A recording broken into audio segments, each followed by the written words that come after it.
Okay, well, we have a number of attendees, and I'm going to go ahead and get started. Thanks, everybody, for joining. My name is Pat Cooke. I am the VP of Business Solutions here at EXP. I'm a Certified Information Systems Security Professional. That's what the CISSP stands for. And in terms of compliance, I spent about 9 years as a healthcare chief information officer at a local company here. So this afternoon, we'll have a 30-minute presentation with 10 or 15 minutes Q&A. And throughout the webinar, you can ask questions. At the bottom of your screen, you should see a Q&A button. And Tony's on the line as well, and he will moderate and interrupt me with questions. So feel free to ask them at any point throughout the webinar. Goals today are to provide a general understanding of appropriate IT security and compliance measures for small to medium organizations. That's what EXP deals with pretty much exclusively. And I also want to illustrate how a typical program might work and get feedback on areas of interest in the Q&A. So the agenda, introduction, as I've just done, overview of the current IT security environment, composition of a basic IT security compliance program, break it down into those components and a little bit of a deeper dive there. Talk about some Office 365 tools. Most of our clients have Office 365 at this point. And then talk about a program that we're rolling out shortly, a managed security and compliance program. And then time for Q&A at the end. So I think everybody would agree that this is a time of great change in IT. It used to be that you had a firewall behind which you felt safe and protected from threats. That has changed with the advent of the cloud and other changes. The perimeter is essentially gone. The firewall perimeter is no longer there. Your data is everywhere. Infrastructure as a service, for example, Microsoft OneDrive, Amazon Web Services, software as a service, Microsoft Office 365, platforms as a service like Salesforce.com, et cetera, development platforms. Everything is moving to the cloud or has already moved. Data, as I said, is everywhere. It's on premises, it's in the cloud, it's on phones, iPads, home PCs, very hard to control and manage. And of course, that's what we're trying to protect with IT. Bring your own device is very prevalent. It's hard to think of an organization that we deal with that doesn't have some level of bring your own device, even if it's just phones. And there's an increased volume of threats, increased sophistication of those threats. Crypto-locking, very sophisticated surf phishing going on. Every day, we're encountering that within our client base. And personal data is now a commodity in the dark web. I think you can buy passwords for $5 each or something like that. And what are typical IT security risks for small and medium businesses? Well, obviously, financial fraud and theft. The number one thing that cyber criminals are going after is your money. They're successful with phishing, et cetera, CryptoLocker. These are all examples of actual financial theft. Intellectual property is another risk. That can be as simple as an ex-employee walking out the door with a list of clients. That's gone on for years. You need to guard against that and be aware of it. And of course, reputation and bottom line damage is probably the biggest risk for organizations. If you are exposed publicly through some breach or some sort of incident as such, it can damage your ability to do business very significantly. And of course, clients can sue you if you lose their data, and employees can sue you if you expose the data, the personal information data. So lots of risks, unfortunately. Compliance areas, healthcare, HIPAA, PCI if you store credit cards at all. GDPR just passed. The European government wants to control how you manage personal information. If you're in education, there's FERPA, and then DFARS for federal subcontractors. So not that many of our clients are actually specifically regulated by these, but you have to be aware of what you have and how it's affected. For instance, under HIPAA, you need to take care of patients' health information, insurance information, personal information of your employees very, very securely. I think every small, medium business should have a security compliance program, and here's why. The risks are growing exponentially. Even as we speak, the attention that's being focused on cyber crime is compounding daily. If you have a program, it can reduce your insurance premiums. You should have some level of cyber theft insurance. Depending on what you're doing, it can be fairly minimal, but you should have some level. And then flow down. Clients may ask to see evidence of your program or even audit you if you're involved, especially in the federal contracting. Essentially, you're responsible for your subcontractors, and clients may ask to see at short notice an example of your program, and you don't want to be scrambling at the last minute trying to put something together. And it's actually relatively inexpensive insurance, and it can be lightweight, which is what we try to focus on doing here. Obviously, larger organizations have teams of people who can manage all this stuff, departments of security and compliance, etc. None of our clients have that. What we try to do is put together lightweight programs that mirror those initiatives, but don't slow you down. And of course, peace of mind is priceless in just about every facet of life. So NIST Special Publication 800-171 is mandated now by the Department Defense Federal Acquisition Regulations, and it's actually, in my mind, a very good program.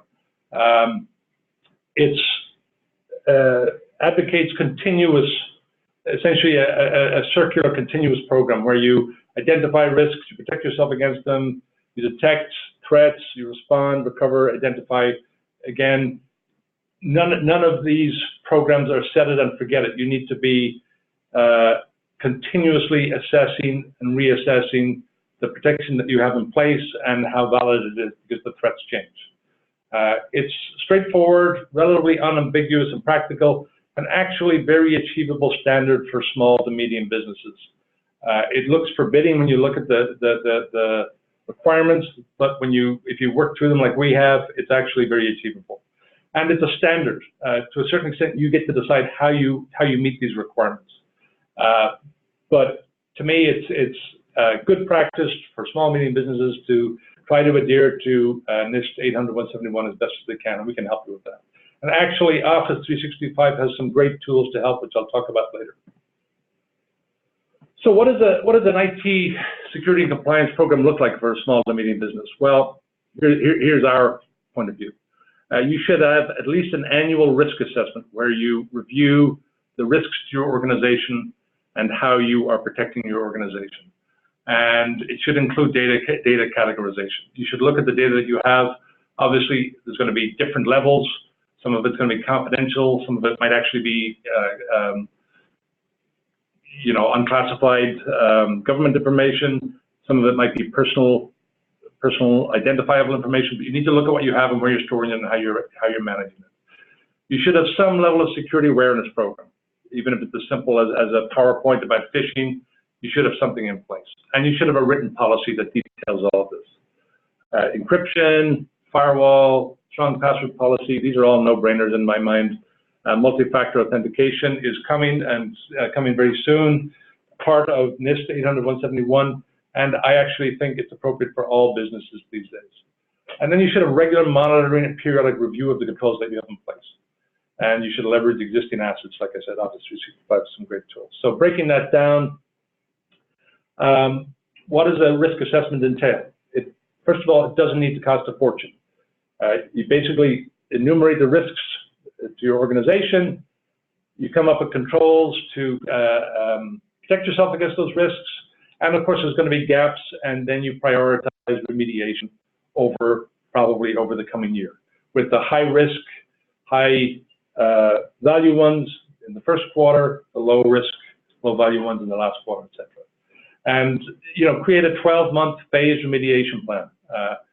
With monthly, if you're larger, quarterly is probably appropriate for the small businesses. And the CFO or the owner should sign off on this. This is one thing I'd like to stress. In my opinion, it's not the IT department who owns IT security. It's the person who is who's responsible for the financial continuance of the business. And they don't need to understand the absolute details, but they need to sign off on the risks and whether you're accepting them or putting controls in place to mitigate against them. Security awareness program. Onboarding procedure, in my mind, is your biggest control here. You need to formalize how how employees come into your organization. Background checks, to me, those are mandatory for every type of business, from one upwards. The manager should sign off on access. People should not just be allowed into systems. That one of the NIST's principles is the principle of least privilege. You should only have access to the information systems that you're required to do your job. And your manager should sign off on those before you get access. And you should be trained before you use those systems. Obviously, if you're just thrown in at the deep end into the email system and have no idea how to protect yourself against these threats, it's not going to end well. And there should be some level of security awareness training. Again, even if it's just a PowerPoint with a description of what a malware looks like, or a phishing email looks like, how to deal with attachments, which might be safe and which might not, what to do if there's you run into a problem, who to contact. Again, something is better than nothing, and that's important to understand. So a formal procedure, SharePoint is great to track this. Have somebody sign off on each employee as they come into the organization, what access they got and what training they got. It can be very simple, but something is better than nothing. You should have a written IT security policy. It should be, concise, understandable, and tailored to the audience, to the people who are going to have to observe it, and it should be realistic. Obviously, you should put standards in place that are realistic to achieve. And times have changed. Personal use of computers, social media, etc. Controlling access to some of these systems needs to be realistic. And it should include a description of the security standards that are put in place, identification of responsible personnel, and very importantly, acceptable and unacceptable use of IT systems, and some level of incident response, what to do if you encounter a virus, etc., or information breach. And then there should be a data classification and storage policy. So people know where they store sensitive stuff. And it should have some description of the backup and disaster recovery policies, so people know how stuff is protected and how often that should be tested, etc. So encryption on all devices.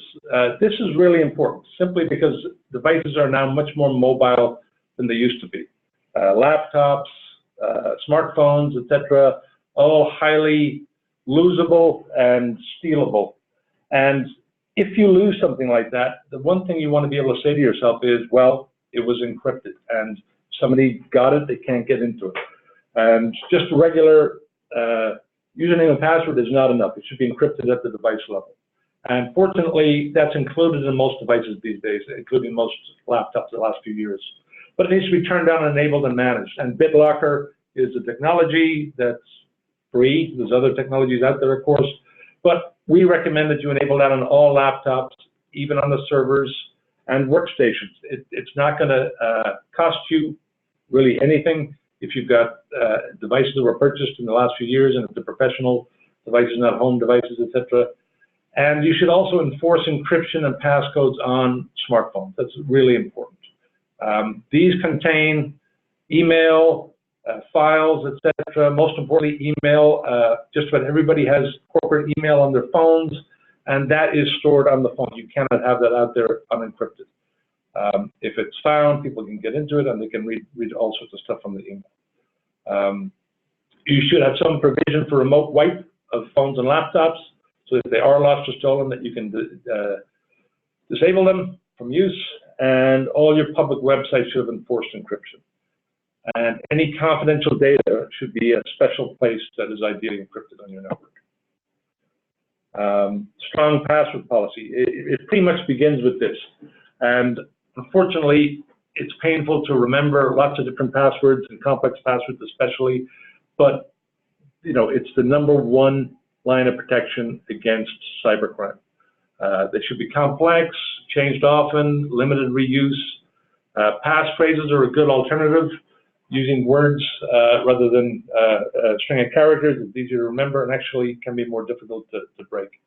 And there should be zero tolerance in your organization for people sharing logins and passwords, giving the passwords out to other people, emailing them around the place. Again, if you lose a phone and it's unencrypted, there's going to be email passwords in there that people can get into the system, and they should never be written down. Obviously, if you encrypt a laptop and then you write the password on a yellow sticky, which I've seen done, and stick it to the laptop, there's no point in even starting. Multi-factor authentication. This is here. It's highly recommended because of the advent of cloud technologies in my mind. It does not have to cost the earth, and it does not have to totally slow you down. But in a nutshell, it's something you know and something you have or are. So your login and password, you know. Something you have could be a token, could be a authenticator application on your smartphone, or it could be something you are, biometrics, fingerprints, etc. Lots of examples and permutations, but the idea is that even if somebody gets access to your username and password, they don't get access to the system unless they have that second factor. An example that we really like is from a company called Duo, and essentially it replaces the login screen with a two-factor authentication method. And there's many different ways. You can get a phone call, you can enter a passcode. We like the send me a push because you don't actually have to enter characters, and it's really painless. And it's not that expensive. And we can talk to you about enabling that, but this is what people are going to be doing. Everybody's going to be doing this in the next couple of years, some level of multi-factor authentication. It doesn't have to be end-to-end. Ideally, it would be end-to-end, but everybody is going to be doing this. And it's our responsibility to keep our clients informed of it and to help them implement it. So there's no point in putting a program in place unless you regularly monitor how it's doing. And if you put controls in place as part of your risk management program, you need to regularly look at whether they're being observed, implemented, whether they're still appropriate. Has the world changed in the last month? Vulnerability scanning and penetration testing as appropriate. We would recommend at least once a year that you do some level of vulnerability scanning, and if you have public websites, you do penetration testing. You should test your incident response plan and your disaster recovery procedures, and ideally have monthly or quarterly review meetings, signed off, again, by the CFO or owner. They do not even have to be present. You can present a management summary to them, and they can sign off on it, but they know about it, and they're approving what you're doing. This is really important. So you're, analyzing, have the threats changed dramatically, controls still viable, progress on remediation. Remember, after the risk assessment, there's probably gaps. You put together a phased remediation plan. What's the progress like? Do we need to reprioritize some of the items, and are policies and procedures being followed? Well, the only way you can tell is by evidence, and you should be building evidence of compliance, especially if you're regulated. It's not enough to have a program in place and say, we follow onboarding procedures. You need to be able to show people that you're doing it and have signed off documentation that this stuff is being done. This is really important, especially if you are at risk of audit by clients or other people or state agencies. You've got to have this evidence of compliance. So some Office 365 tools that you probably already own. Multi-factor authentication is included with most versions of Microsoft Office, and that can be as simple as a text message or using the Authenticator app. There's various different levels, but if you think about it, there's a lot of stuff in your email system, and almost all of our clients have Office 365 for email. So if somebody gets access to a password, that they have a lot of access. So we recommend everybody implement multi-factor authentication. It's actually free within Office 365. Is it painful? I wouldn't call it painful, but yes, it's an extra step, and the balance is always going to be security versus convenience. You can implement message encryption with some levels of Office 365 for emails that contain personal information or information or confidential business information, and we really recommend that. You can protect your email with policies. For instance, the email system can scan outgoing email and disallow emails that have social security numbers or a credit card number, patterns, etc. in them. That's called data loss prevention, and it can be a good tool to prevent inadvertent disclosure of information through phishing, etc. Rights management is available at the higher levels, and that allows you to essentially, encrypt at the document level. So even if that document is emailed out of your system, it's not going to be accessible by just anybody, only the people that you allow access to. And there's basic mobile device management included with Exchange. You can force encryption and passcodes on devices before they get remote access, and we recommend that for everybody who uses Office 365. There's also log monitoring tools, access for reports on who's been, denied access to the system, etc. Threat protection, some tools there to prevent phishing, etc. There's a really good tool that I'll show a screenshot of in just a second called Secure Score, which goes through all of the different things, the security measures that you have in Office 365, and essentially gives you a score. I think it's out of 500, and then how to up that score. And some of them are really easy to do, and our consultants can help you with that. Spam filtering should be enabled. There's e-discovery tools, so if you need to put litigation holds, for instance, on email boxes, you can do that. You can search emails for malevolent emails, etc.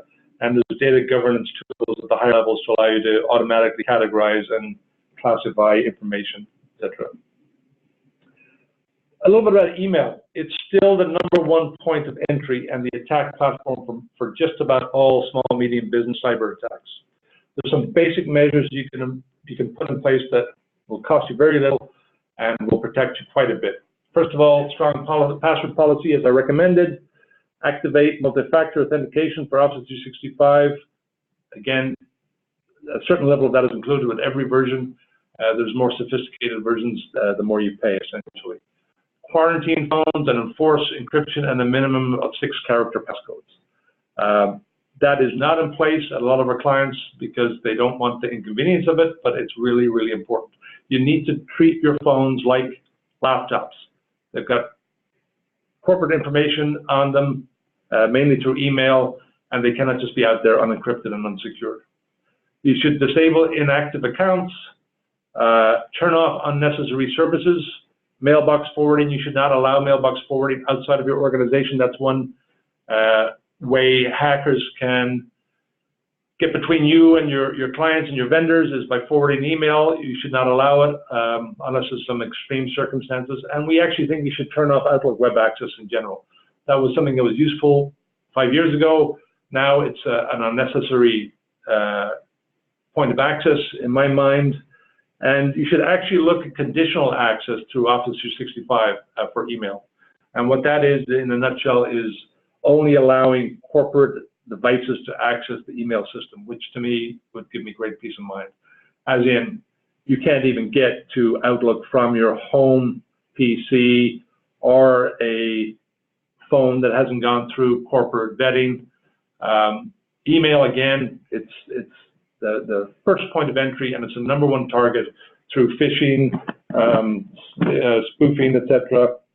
Need to protect it. Here's a screenshot of the Office 365 Secure Score, and again, it gives you a list of actions and lets you work through it as part of your remediation.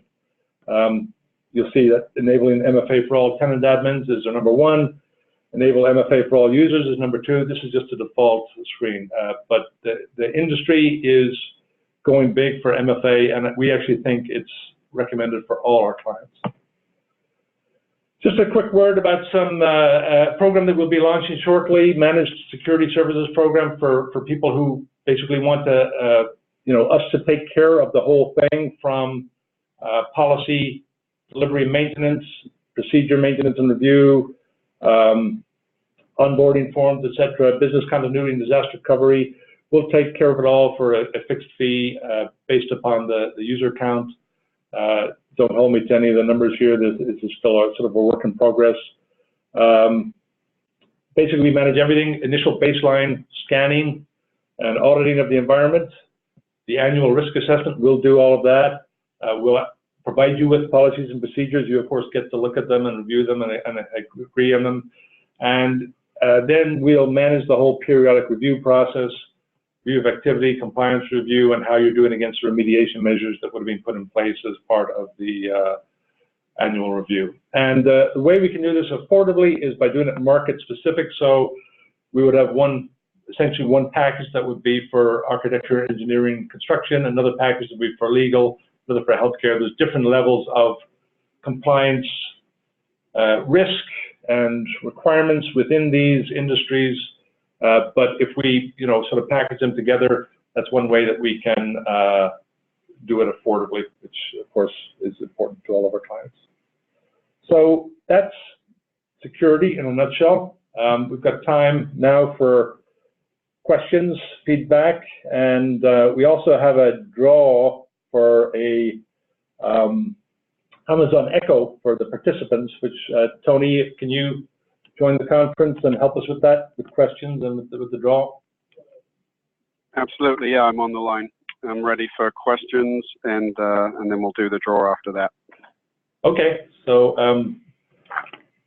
you got any questions? I do have one come in so far, and it's, what's your experience with MFA? Does it slow you down? Is it hard to use, basically, is the question. Well, it is another layer, it's another thing you have to do. If done correctly, it can be fairly painless. It gives you a lot of protection in my mind for the inconvenience. But yes, it's another step, another factor of authentication. If done correctly, it can definitely be pretty painless. We use it here with all of our systems. Would I prefer not to have to do it? Yes, but you get used to it, and it's a sign of the times, and it's something that in my mind everybody will be doing in the next year or two, regardless of what line of business they're in. The particular solution that you use can make a big difference. As I mentioned earlier, we really like the Duo platform because that allows what they call a push to the phone. So you actually don't really have to enter any secondary characters or anything like that. You just accept, it sends you a notification and you say yes to the notification on your phone. So of the ones that we've looked at, in my mind, that's the most user-friendly and least likely to cause headaches to users. But the answer to that question is, yeah, there's always some level of inconvenience around a security measure, whether it's a complex password or multi-factor authentication, but it's what you got to do. Okay, thanks, Pat. A couple more. What should I do if I think my email has been hacked? Well, the first thing you should do is change your password and contact IT, which may be us in a lot of situations. We need to assess the sort of the extent of the damage, what's been compromised. But the first thing you should do is change your password. Okay. Because that's probably how it was compromised. Okay, good. And just one more right now, anyway. You mentioned an employee onboarding program.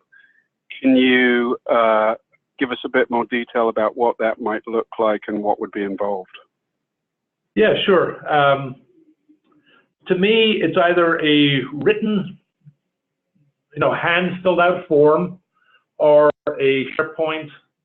Everybody's got SharePoint if they've got Office 365 driven process whereby you essentially manage the introduction of a new employee into the organization from an IT point of view. And it can include other things as well, such as, badges, access to the building. But you're managing this rather than just having to be ad hoc. It can very often be ad hoc in small businesses because they don't have HR departments, they don't have people to manage this stuff. So employees can essentially walk in, sit down and open up an Amazon package with a computer in it and plug it all together themselves. And obviously that's not showing really due respect for the tools that you're giving to the employees and how they need to use them wisely. So it should record the fact that they've signed off on any policies that are in place, IT security policy, acceptable use, unacceptable use, etc. Should record the fact that they've had some level of security and awareness training. Again, we recommend that really highly. should record the fact that they've been trained on the systems they're going to use, and the manager of that person should record the fact that the manager has signed off on the access to the particular systems. Now, obviously, it depends on the environment you're in, but you know, as an example, not everybody should get access to the accounting system. Only the accounting folks really should have access to that in most cases.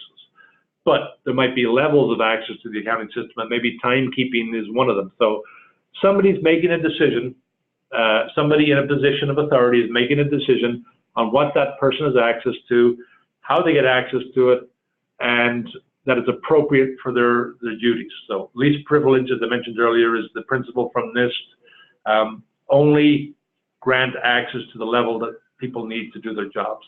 And really importantly, you're recording it. So if there is an issue, you've got evidence of it. Or if you're audited by a client or a federal agency, or if there's a breach, etc., you've got evidence that you are following these policies and that people were trained, there was some level of governance involved.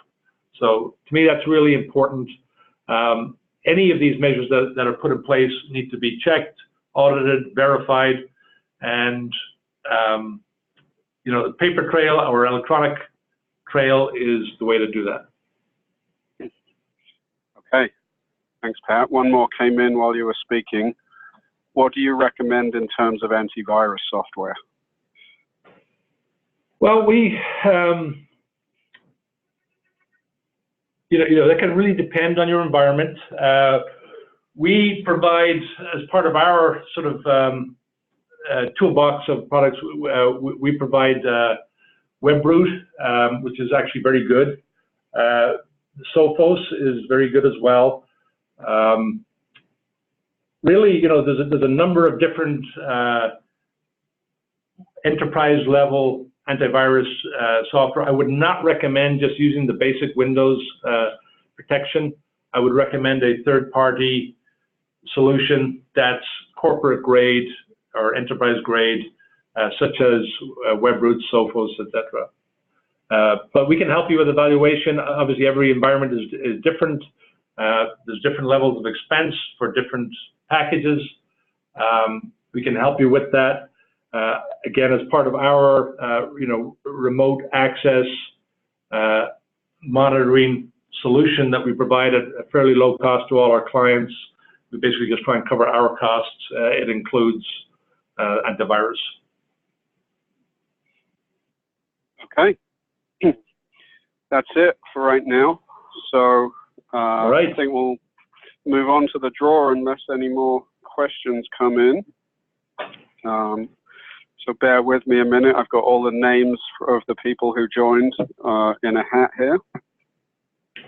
And the winner is Jessica Hitch. Congratulations, Jessica.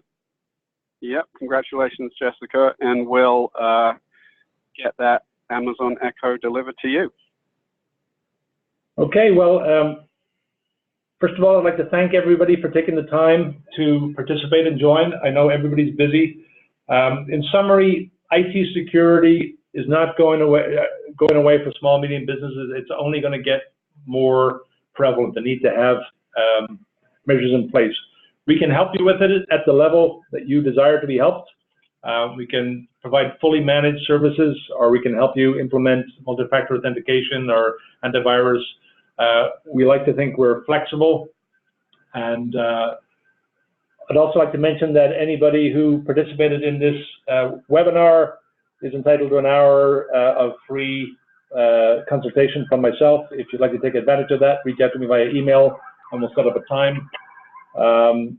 And that's really it. We're finishing a little bit early, which I'm sure everybody appreciates. So we'll give you back 5 or 10 minutes of your day. And again, thanks for taking the time. Thanks for being our clients. We really appreciate you. And good luck out there. Thank you. Thanks, Pat. Bye-bye.